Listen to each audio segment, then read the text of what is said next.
타락한 이스라엘의 죄라는 제목을 가지고 말씀을 전하고자 합니다. 언제나 첫 단추를 잘 끼우는 것이 필요하다고 말씀을 드렸습니다. 지금 이스라엘에서 일어난 모든 사건은 첫 단추를 잘못 끼웠기 때문에 일어날 수밖에 없는 일이었습니다. 레위인은 밤늦게 아내를 데리고 집으로 돌아가는 길에 기브아 성읍에서 하룻밤 지내려고 했는데 그곳에 살고 있는 베냐민 자손 비류들이 레위인과 성관계를 원했습니다. 그러자 레위인은 두려운 마음에 그토록 사랑한다고 했던 아내를 강제로 밖으로 끌어내어서 악하고 더러운 비류들에게 던져주고 말았습니다.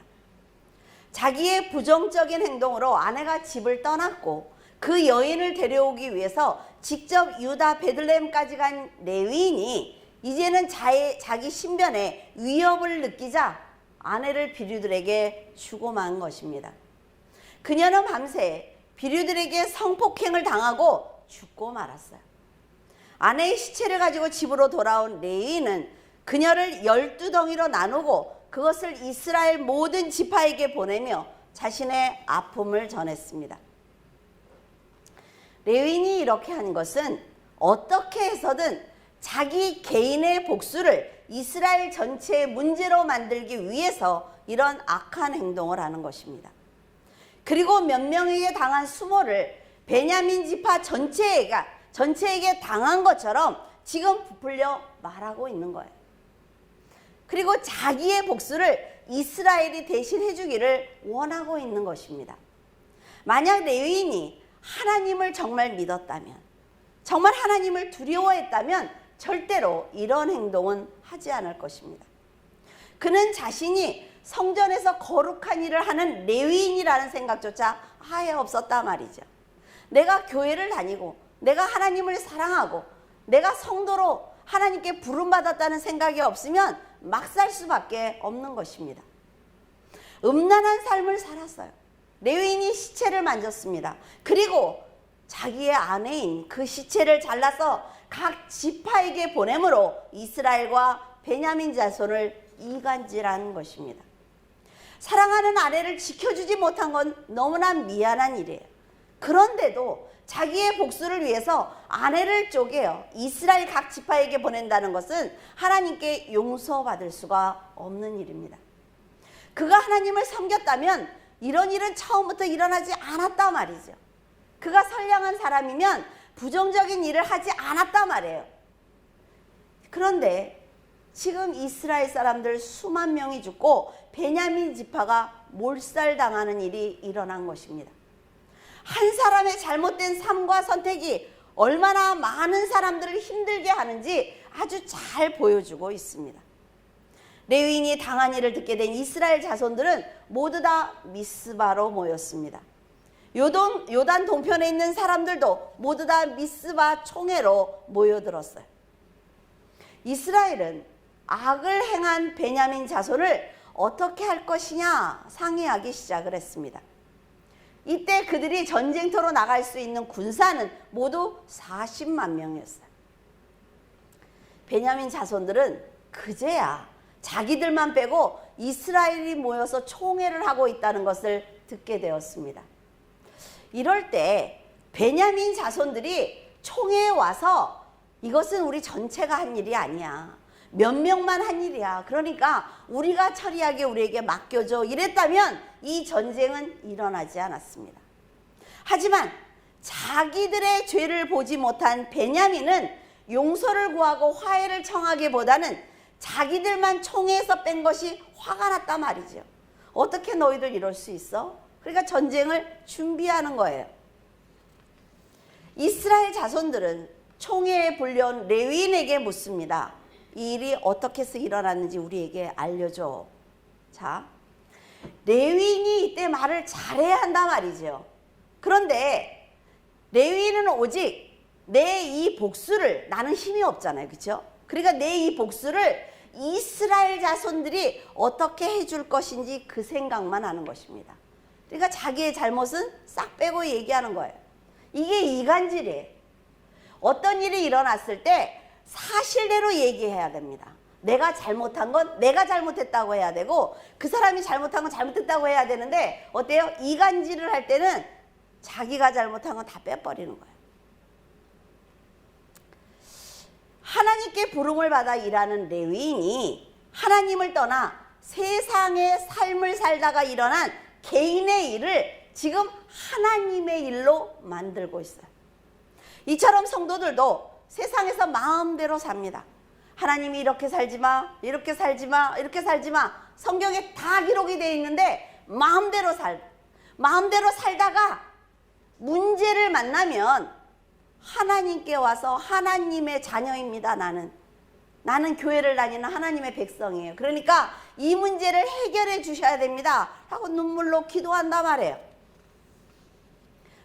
사사기 20장 4절에서 6절의 말씀을 보면 내가 내 첩과 나를 치러 내가 묻고 있던 나를 죽이려 내 첩을 욕보여 내가 내 첩의 시체를 거두었다 라고 하면서 자기가 얼마나 억울한지 베냐민 자손들이 얼마나 악하고 타락했는지 지금 전하고 있는 것입니다. 모든 것이 자기 중심적이에요. 이 일이 하나님이 보실 때 내가 이 부분은 잘못했고 이렇게 얘기해야 될 거 아니에요. 그런데 내가 나를 내 아내를 다 내 중심적이에요. 레위인이 지금 부풀려서 모든 말을 전하고 있습니다. 근데 이스라엘 백성이 그 거짓말을 들으면서 올바로 판단하지 못하고 있다는 것입니다. 그래서 레위인과 이스라엘 백성의 신앙은 전혀 다를 것이 없어요. 이간질하는 레위인도 나쁘지만 속는 이스라엘도 나쁜 것입니다. 그들은 이렇게 어이없는 사건을 만났을 때 전쟁을 준비할 것이 아니라 회개해야 하는데 영적인 지혜가 없기 때문에 베냐민 자손을 심판하기 전까지는 결단코 우리는 돌아가지 않겠다 결연한 의지를 드러내고 있습니다. 이스라엘은 만장일치로 베냐민 지파를 징벌할 것을 가결했어요. 안타깝게도 이스라엘과 베냐민 자손은 하나님께 심판을 받기 전에 돌이킬 기회가 여러 번 있었습니다. 그들이 하나님을 왕으로 섬겼다라면 선한 백성들이 절대로 이런 일은 하지 않겠지요. 레위인이 억울해도 사실대로 말했다면, 이 사건을 전해들은 이스라엘이 지혜롭게 판단했다면, 베냐민 자손이 먼저 용서를 구했다면 많은 희생은 없었을 것입니다. 이스라엘과 레위인 역시 베냐민처럼 추하고 더러운 삶을 살았으면 자기들의 죄는 회개하지 않고 오로지 베냐민 지파만 나쁘다라고 지금 말하고 있는 거예요. 이런 판단이 하나님께 아주 큰 죄를 짓는 것입니다. 형제의 눈 속에 있는 티를 보고 자기 눈 속에 있는 들보를 보지 못하는 거예요. 이 사람들 중에, 이 총회에 그 많은 사람들이 모였을 때 그 사람들 중에 단 하나가 그 사람들보다는 우리 눈에 있는 들보를 먼저 빼자, 그러면 하나님께서 역사하실 것 아니냐라고 말하는 사람이 있었다면 이스라엘 전체는 돌이켰을 것입니다. 하지만 이들은 자신들은 정직한 신앙을 가진 자처럼 심판자가 되었어요. 자신이 정당하다고 생각하는 사람은 다른 사람을 비판하고 판단합니다. 정죄하고 상대방의 허물을 드러내는 죄를 짓는 거예요. 하지만 이렇게 상대방의 잘못이 보일 때는 상대를 조롱하고 정죄하기보다는 상대방이 죄사함을 받도록 함께 기도하며 세워주는 것이 아주 중요한 것입니다. 18절에 이스라엘 자손이 일어나 베델에 올라가서 하나님께 여쭈어 이르되 우리 중에 누가 먼저 올라가서 베냐민 자손과 싸우리까 하니 여호와께서 말씀하시되 유다가 먼저 갈지니라 하시니라. 베냐민 자손이 전쟁에 나갈 수 있는 수는 지금 26,000명이에요. 여기 40만이죠. 그래서 기브아 사람들이 내가 너희들을 도울게, 우리 같이 살고 있잖아 라고 모인 사람들이 700명이에요. 그래서 33,000명입니다. 33,000대 지금 40만이에요. 지금 정말로 상대가 되지 않는다 말이에요. 그런데 이스라엘을 향해서 전쟁을 선포한 것입니다.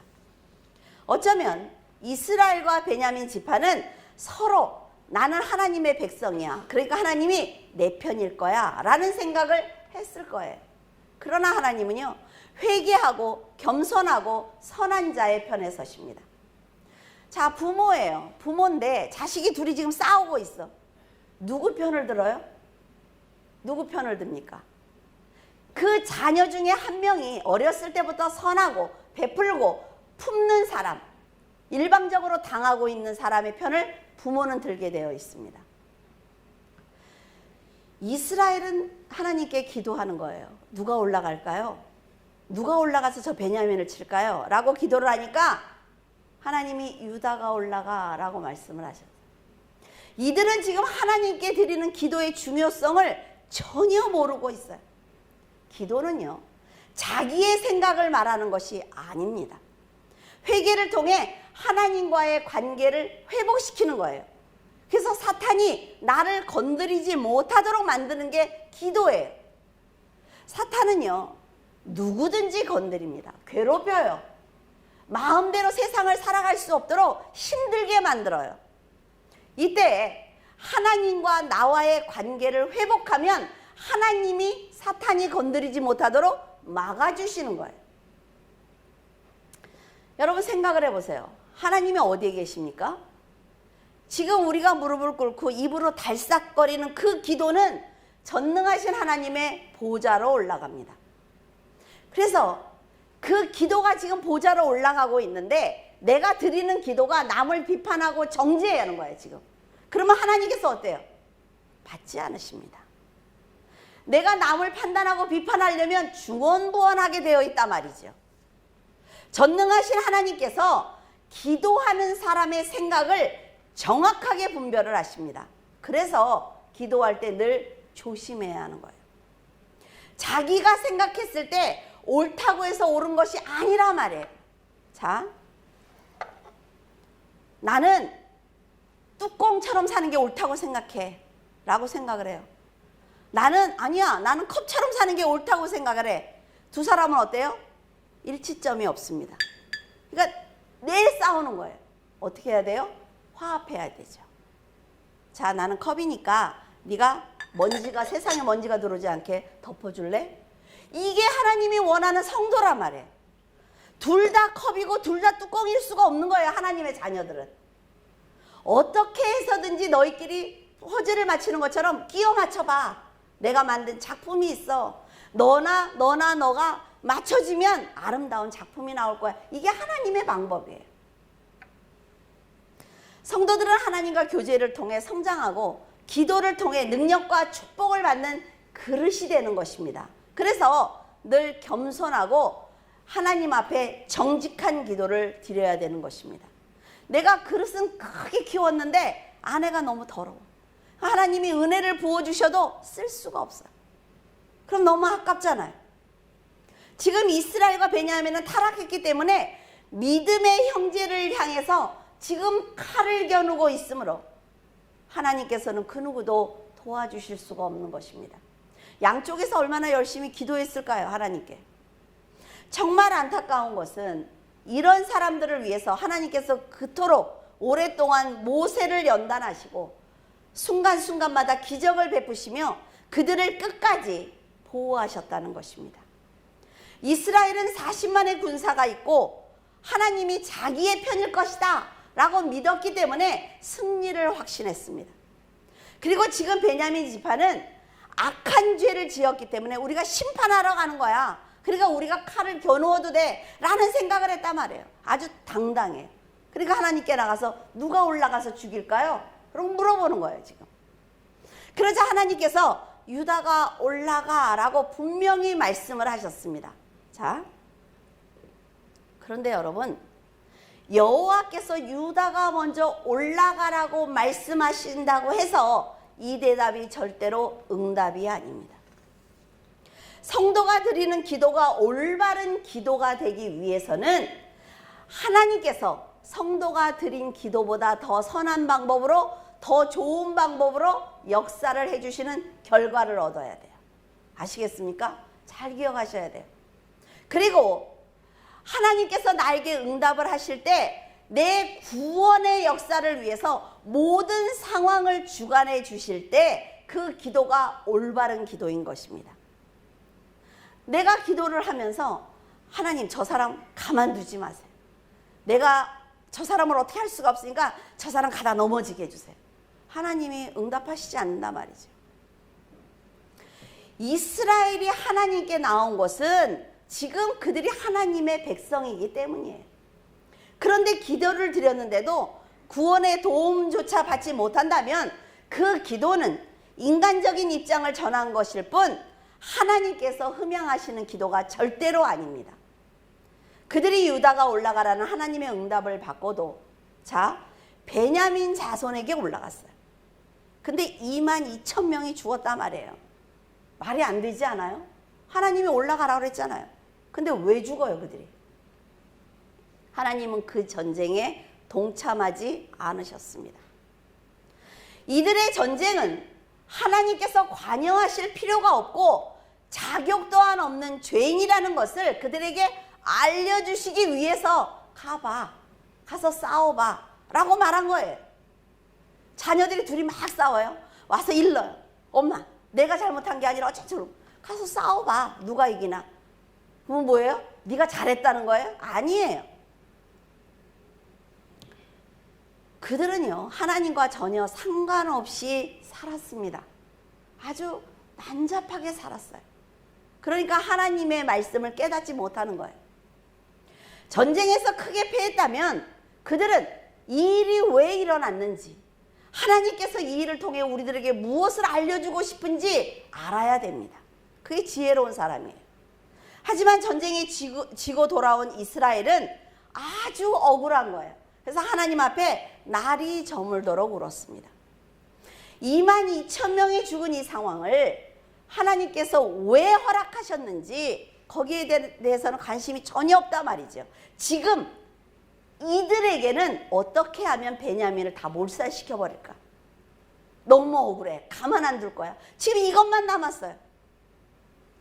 이스라엘에게는 이제 베냐민을 향한 분노만 남았습니다. 이스라엘은 실컷 울고 나서 우리가 다시 올라가 베냐민 자손과 싸워도 되겠습니까? 다시 기도를 드려요. 이거 올라가 쳐라 라는 말씀을 하셔요. 그들은 우리가 이렇게 지금까지 눈물을 흘리면서 울었잖아. 우리가 정말 날이 저물도록 한번 울었잖아. 그러니까 하나님이 우리의 기도를 받아주셨을 거야. 내가 교회에 와서 늦도록 기도했잖아. 내가 하나님한테 봉사했잖아. 내가 하나님께 헌금을 드렸잖아. 그러니까 하나님이 나를 한 번은 도와주겠지. 똑같은 거야 지금. 그러나 이스라엘이 한 기도는 인간의 하소연입니다. 하나님 앞에서 자기의 죄를 보지 못하는 사람은 하나님의 거룩한 응답을 절대로 받을 수 없습니다. 다음날 이스라엘은 베냐민을 또 치러 올라갔어요. 근데 18,000명이 죽는 어이없는 일을 또 당하고 말았습니다. 지금 40만이 33,000한테 이렇게 지고 있는 거예요. 그러자 이스라엘은 또다시 왔어요. 그러면서 이제는 울어선 안 돼. 금식하자. 금식하는 거죠. 그리고는 하는 말이 하나님은 번제와 화목제를 좋아하시더라. 그러니까 번제와 화목제를 드리자. 밤이 저물도록 울면서 기도했지만 그들은 계속 번번이 패하자 이제는 언약궤 앞에서 금식하며 번제와 화목제를 드렸습니다. 제사를 드린 후에 이스라엘은 이렇게 기도합니다. 내 형제 베냐민 자손과 싸우리까 말리까. 뭐라 그래요? 내 형제. 그러니까 여호와께서 내일은 그들을 니네들 손에 넘겨줄게 라고 대답을 하셨어요. 언약궤 앞에서, 하나님 앞에서, 부모 앞에서 내 형제를 내가 때릴까요 말까요 라고 묻고 있단 말이에요. 이제 그들의 목적은 레위인에게 행했던 베냐민의 죄를 심판하는 것이 아니라 오직 자기들을 위해서 이 전쟁을 이겨야만 했습니다. 번제와 화목제를 드렸다면 형제와 전쟁을 준비할 것이 아니라 자기들이 가서 화해를 청하고 회개하는 것이 아주 옳은 신앙입니다. 그러면 하나님께서 모두가 평화로울 수 있도록 도와주셨을 거예요. 이스라엘은 베냐민을 넘겨주겠다고 하자 자기들의 승리를 믿었습니다. 그리고 지금 베냐민 자손은 2번 이겼잖아요. 그러니까 사기가 충전했어요. 그렇다면 이 전쟁에서 하나님은 누구의 편입니까? 다음날 하나님의 약속대로 총 공격을 감행한 이스라엘에게 베냐민은 아주 크게 당했습니다. 18,000명의 용사가 다 죽임을 당했어요. 그들이 죽을 힘을 다해서 지금 광야로 도망을 치는데 이스라엘 군사가 맹 공격을 하면서 따라가고 있어요. 그래서 또 7,000명을 죽였습니다. 600명 남았어요. 그 사람들은 림몬 바위 위에서 넉 달간을 숨어 지냈습니다. 그러자 분이 가라앉지 않은 이스라엘 백성들이 용사가 없는 베냐민 마을로 쳐들어왔습니다. 그리고 남아있는 가축과 여자들과 노인과 아이들을 다 죽여버렸어요. 힘없는 믿음의 형제를 이렇게까지 잔인하게 죽일 필요가 있었을까요? 과연 하나님께서 이런 이스라엘의 행동을 어떻게 보실까요? 여러분이 하나님이라면 어떻게 하시겠습니까? 하나님께서는 아주 오랜 세월을 두고 12지파를 세우셨어요. 12지파는 출애굽을 같이 했습니다. 가나안의 12지파가 함께 들어왔어요. 그 12지파가 가나안 땅을 정복하자 하나님의 약속이 모두 다 성취되었습니다. 12지파가 함께 있어야 된단 말이죠. 그런데 이스라엘 스스로 12지파 중에 베냐민 지파를 궐을 냈단 말이에요. 이들이 지금 온전한 이스라엘입니까? 하나님이 보실 때 이들이 온전한 이스라엘이에요? 그들은 가나안 사람들이 풍요롭게 사는 것을 보고 우상 숭배를 하면서 타락하기 시작을 했습니다.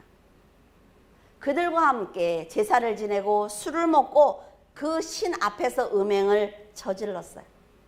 하나님의 법대로 살지 않았다는 거죠. 그런 그들이 레위인의 죄에 동참하면서 베냐민 지파를 몰살할 자격이 있는지 한번 생각해 보시기를 바랍니다. 누구의 죄를 지적하고 싶을 때 그 사람에겐 손가락이 하나 간단 말이에요. 나한테 몇 개 와요 지금? 그 생각을 하면 돼요. 이스라엘은 분명 하나님께 번제와 화목제를 드렸습니다. 번제는 제물을 불에 태워서 그 향기를 하나님께 드리는 거예요. 그래서 짐승을 잡을 때 짐승의 가죽을 뺀 모든 것을 다 거룩한 불에 태워서 하나님께 그 향기를 드립니다. 번제는 철저한 자기 희생과 헌신을 상징하는 것입니다. 그런 만큼 번제를 드리기 전에 무엇보다도 번제를 받으시는 하나님에 대해서 잘 알아야 한단 말이에요. 그리고 그 하나님을 잘 알면 감사하는 마음이 생깁니다. 그리고 하나님을 잘 알면 선한 마음이 생겨요. 하나님을 잘 알면 희생하는 마음이 생깁니다. 이게 번제를 드리는 이유라 말이에요.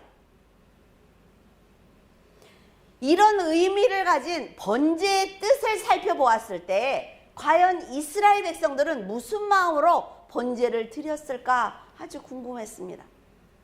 하나님도 알지 못하고 감사도 없으며 자기 희생도 없고 법도 모르는 그들이 번제를 드린 것은 오직 하나님을 이용을 해서 자기 목적을 이루겠다는 것밖에 없단 말이에요. 그리고 화목제는 히브리어로 온전하다, 끝낸다 라는 뜻을 가지고 있어요. 하나님과 사람 사이의 분쟁을 종식하고 화평과 친교와 연합이 이루어졌음을 감사해서 드리는 제사가 화목제입니다. 화목제는 정으로 다듬지 않은 돌을 쌓아요. 그리고 죄 지은 자가 흠없는 짐승 머리 위에 안수를 하면서 내 죄를 다 전가시킵니다. 그러면 제사장이 그 회막문에서 그 짐승을 잡는 거예요. 내장과 콩팥과 간 등 그 안에 있는 것들만 하나님께 불살라 드려요. 이거를 화제라고 합니다. 하나님 앞에 향기로운 냄새를 올려드리는 거예요. 제물의 가슴과 뒷다리는 제사장에게 주고 나머지 고기는 제물을 드린 자가 제사장들과 같이 있는 사람들과 함께 다 먹고 하나가 되는 아주 기쁜 날입니다.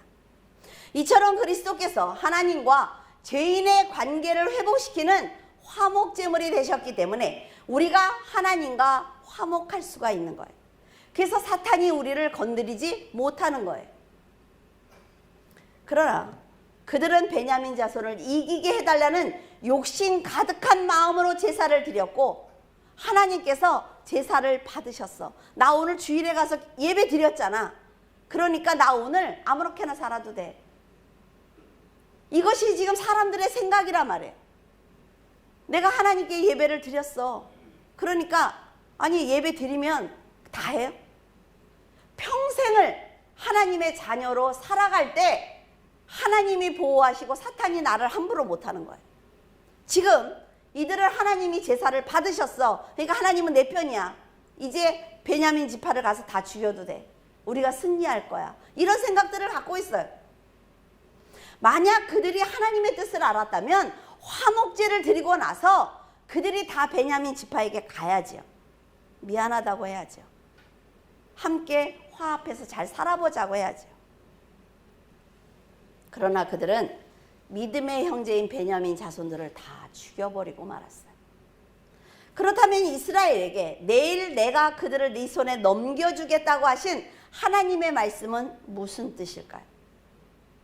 번제와 화목제를 받으신 하나님께서 크게 기뻐하시며 이 베냐민 자손을 몰살할 수 있도록 내가 도와줄게 하신 말씀일까요? 이제 하나님의 마음을 들여다봐야 할 차례입니다. 세상에서 일어나는 사건은 경고일 수도 있고 기회일 수도 있습니다. 절대로 잊으면 안 돼요. 굉장히 중요한 얘기예요. 여러분들이 만나는 사람, 여러분들이 만나는 사건, 여러분들이 드는 생각, 이 모든 것은 경고일 수도 있고 기회일 수도 있습니다. 레위인의 죄가 드러난 것은 이스라엘에게는 경고였고 기회였습니다. 하지만 하나님과 멀어진 그들은 하나님께서 끊임없이 부르시는 음성을 외면했고 자기 생각대로 자기를 위해서 기도했으며 제사를 드리고 응답을 받았다라는 어처구니 없는 생각을 했습니다. 그러나 하나님께서는 그들의 기도를 단 한 번도 받으신 적이 없단 말이에요. 하나님께서 보시는 이스라엘은 전체가 심판을 받아야 되는 죄인들입니다. 예레미야 11장 14절 그러므로 너는 이 백성을 위하여 기도하지 말라. 그들을 위하여 부르짖거나 구하지 말라. 그들이 그 고난으로 말미암아 내게 부르짖을 때에 내가 그들에게서 듣지 아니하리라. 하나님이 누군 줄 알아야 돼요. 우리가 아무 때나 기도했다고 해서 하나님이 들으시는 분이 아니라 말이에요.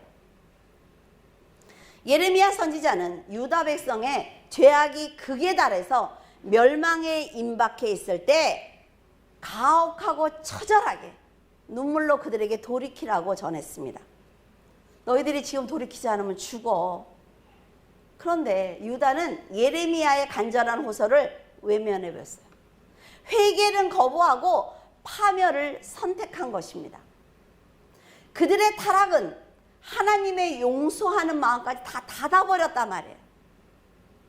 예레미야를 세우셨다는 건 뭐예요? 용서하고 싶은 거예요, 그들을. 근데 기도하는 예레미야에게 이 백성을 위해서 기도하거나 그들을 구해달라고 나에게 부르짖지 마라고 말씀을 하셨어요. 여러분들이 기도를 하다 보면 분명히 하나님의 이런 음성을 들을 때가 한 번은 있습니다. 그 사람을 위해서 열심히 기도하는데 하지 마라고 하실 때가 있단 말이에요. 그들이 지금 네 말을 듣지 않잖아. 그러니까 고통 가운데 부르짖더라도 나는 듣지 않을 것이다. 모세가 얼마나 간절히 얘기했습니까? 가나안에 들어가면 절대로 이렇게 살면 안 돼. 이렇게 살아야 돼. 여호수아도 죽으면서 너희들은 그렇게 살면 안 돼. 그리고 죽었어요, 다들. 근데 듣지 않았어요. 그러니까 하나님도 유다가 바벨론에게 아주 처절하게 멸망하도록 다 짓밟도록 허락하셨어요. 지금 이 순간도 마찬가지라 말이에요. 이스라엘이 울면서 기도하고 금식하고 화목제와 번제를 드리지만 그들 모두는 타락했기 때문에 하나님께서는 그들의 기도를 듣지 않으시는 것입니다. 그래서 여러분들이 오늘 성가대가 찬양하잖아요. 여러분들이 지금까지 건강하고 여러분들이 지금까지 하는 일을 하고 일하는 게 얼마나 복인 줄 압니까, 여러분? 여러분들이 하나님을 믿을 수 있는 거는 그 누군가 여러분을 위해서 기도하고 있기 때문에 그렇습니다. 교만할 거 없다 말이죠. 공격하는 이스라엘이나 맞서 싸움을 준비하는 베냐민이나 모두 하나님을 버린 상태에서 자신들의 승리를 위해 하나님의 이름을 이용하고 있다는 것을 하나님은 아주 잘 알고 계셨어요. 믿음의 형제와 싸우기 위해서 누가 먼저 올라가야 하느냐고 묻는 질문은 그 자체로 잘못된 질문입니다. 그런 사람을 하나님이 왜 도와주시겠어요? 하나님은 이스라엘의 왕이시면서 아버지입니다. 자식들이 싸우는데 누구를 도울 것이며 누구를 심판하겠습니까? 이스라엘이 상대가 되지 않는 베냐민 자손에게 거듭 패배를 하게 하시면서 그 이유를 깨닫고 돌이키라는 거예요. 번제와 화목제의 의미가 무엇인지 깨달아서 제발 죄짓지 말라는 것입니다. 이스라엘과 베냐민의 싸움은 먹물에다가 먹물을 타면 결국 먹물입니다. 그렇지 않아요? 내가 너보단 그래도 조금 희어 이래요? 먹물과 먹물을 섞으면 결국 먹물인 것처럼 그들은 먹물처럼 검은 상대방의 죄를 서로 판단하고 심판하지만 결국 그 죄는 내 죄라는 것입니다. 이제 베냐민은 600명만 남았어요. 그것을 본 이스라엘은 그제야 뉘우치기 시작을 했습니다. 하나님께 회개하기 시작을 했어요. 하지만 베냐민 자손에게 아내를 주기 위해서 선택한 이스라엘의 결정은 또 죄의 연속이었습니다. 하나님께 회개를 드렸으면 처음부터 첫 단추 풀고 다시 시작해야 되잖아요. 그런데 이들은 지금 베냐민 자손을 보니까 어때? 600명밖에 안 남았어요. 힘이 없어 보여요. 그러니까 내 딸을 주기 싫은 거죠. 그러니까 이들은 이렇게 얘기를 합니다. 야, 우리가 모였을 때, 미스바에서 모였을 때 처음에 결정한 게 그거잖아. 절대로 우리 딸을 베냐민에게 주지 말자. 그거는 뭐예요? 그들이 회개하기 전에 그들이 악한 생각을 가졌을 때 가진 생각이에요. 이제 회개했으면 줘야죠.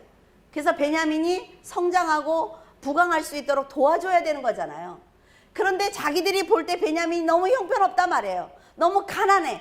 그러니까 주기 싫은 거예요. 그러니까 이들이 이런 선택을 합니다. 총회에 누가 참석하지 않았지? 근데 길르앗 야베스 사람들이 참석하지 않았어요. 그 총회에. 그러니까 그들 때문에 우리가 힘들었구나. 그러면서 그들을 죽이기 위해서 쳐들어갑니다. 다 죽였어요. 결혼한 여자들까지 다 죽이고 결혼하지 않은 처녀들 400명을 잡아다가 베냐민 자손에게 줍니다. 그리고 실로 마을에 가서 춤추러 나오는 여자들 200명을 잡아다가 베냐민에게 줬어요. 어때요? 지혜롭습니까? 자기들이 생각할 때는 내 딸을 안 줘도 우리가 이런 결정을 했다는 것이 굉장히 지혜로워 보였을 것입니다. 하지만 연약한 야베스 길르앗 사람을 죽이고 강제로 그들의 딸을 빼앗은 이스라엘의 죄는 하나님께 또 하나의 죄를 쌓을 뿐입니다. 회개 없는 신앙, 남들을 비판하고 판단하는 신앙, 선한 양심이 없이 자신을 희생하지 않는 신앙은 하나님과 상관이 없는 타락한 신앙입니다. 자기가 아무리 지혜로운 믿음과 신앙을 가진 것 같아도 하나님께서 받지 않으시는 기도일 수도 있고 제사일 수도 있다는 걸 알아야 한단 말이죠. 누굴 욕하고 싶거든 내가 잘못한 건 아니야? 라는 생각을 한 번쯤은 해야 된다는 거예요. 이스라엘은요, 자기들이 베냐민 자손들을 심판한 것 같지만 자기들은 도리어 수만 명이 죽는 심판을 당했습니다. 변질된 베냐민 죄는 곧 타락한 이스라엘의 죄라는 거예요. 베냐민을 탓하기 전에 이스라엘이 먼저 회개했다면 하나님께서는 하나님의 선한 방법으로 베냐민을 전체를 치료하셨을 것입니다. 성도들이 자기의 죄를 보지 못하면 본인은 물론 교회까지 변질되고 맙니다. 여러분, 베냐민 자손처럼 형제의 신앙이 온전하지 못하고 연약해 보이거든 여러분이 먼저 하나님께 나와서 그 사람을 안고 회개하고 기도하기 바랍니다. 믿음의 형제의 연약함과 죄는 곧 우리 모두의 죄이기 때문에 그렇습니다. 이 나라가 이렇게 타락하고 어둡고 너무 지저분하지 않습니까? 나라가. 이건 뭐예요? 교회가 타락했기 때문에 그런 거예요. 그러면 다른 교회만? 아니요. 우리도 그 죄를 안고 기도해야 된단 말이에요. 수만 명의 용사가 죽임을 당하기 전에, 믿음의 형제가 몰살을 당하기 전에, 그리고 사랑하는 사람을 잃기 전에 하나님께 회개해야 합니다. 상대방의 잘못이 곧 자신의 죄일 수도 있고, 이스라엘 전체와 교회가 변질된 것은 곧 나 한 사람이 올바로 서지 못한 결과일 수도 있습니다. 하나님께서는 레위인인 성도들이 음행을 하고 사랑하는 사람을 쉽게 버리며 죽음을 만지고 자르는 악행을 저지르지 않기를 바라고 계십니다. 하나님의 뜻대로 살면서 하나님을 올바로 섬기며 형제를 사랑하는 마음으로 품어준다면 하나님은 더 큰 은혜로 여러분을 품어주실 것입니다. 그래야 세상을 살아가는데 어렵지 않아요. 힘들지 않습니다. 예수 그리스도 안으로 탁 들어오면 그 다음에 모든 나의 고난은 하나님이 움직이신단 말이에요. 그것은 때의 차이입니다. 시간의 차이예요. 내가 안에서 얼마나 하나님을 붙들고 있느냐. 경험해 보세요. 분명히 하나님께서 역사하실 것입니다. 여러분, 겸손한 믿음과 희생을 하면서 믿음의 형제를 끌어안고 기도를 드린다면 하나님께서는 여러분에게 놀라운 은혜와 능력을 주실 것입니다. 언제나 서로를 품고 사랑하는 성도가 되시기를 예수 그리스도의 이름으로 축원을 드립니다.